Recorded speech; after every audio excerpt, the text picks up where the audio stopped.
ও আমার কাছে সে থাকে তো সে ঢাকা বিজনেস করে স্যার, মেডিকেল বিজনেস করে আপনার কাছে কিভাবে আসলো টাকা? না সে আসছে স্যার, এই যে কই?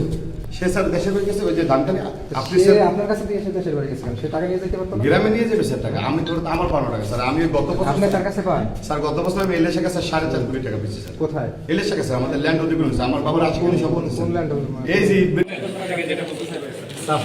আমি ডিটেল বলছেন, আমার ভগ্নিপতি ওর কাছ থেকে আমার টাকা ছিল, ও বড় বিজনেসম্যান স্যার, ওই ব্যবসার খাতিরে যাও, ব্যবসার খাতিরে স্যার আমার টাকা দেওয়া এই সময় যেহেতু ব্যাংকে এই মুহূর্তে লেনদেন করে ব্যাংকে স্যার আমার ভগ্নিপতি স্যার ইঞ্জিনিয়ার রাশেদ স্যার, তো ব্যাংকে এই মুহূর্তে লেনদেন করে ঝামেলা হয়ে গেছে, এই টাকাটা স্যার ও আসার সময় নিয়ে আসে গাড়ি দিবে, আমাকে নিয়ে ওর দেশের বের চলে গেছে স্যার।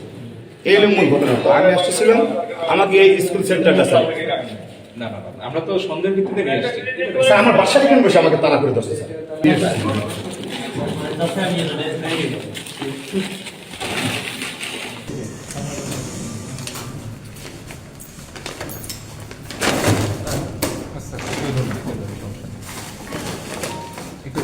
একটু সুন্দরভাবে অর্গানাইজ করতে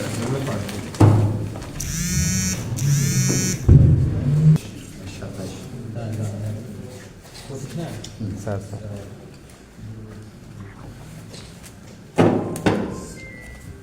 আগে সাজান, পরে কাউন্ট করতে ইজি হবে।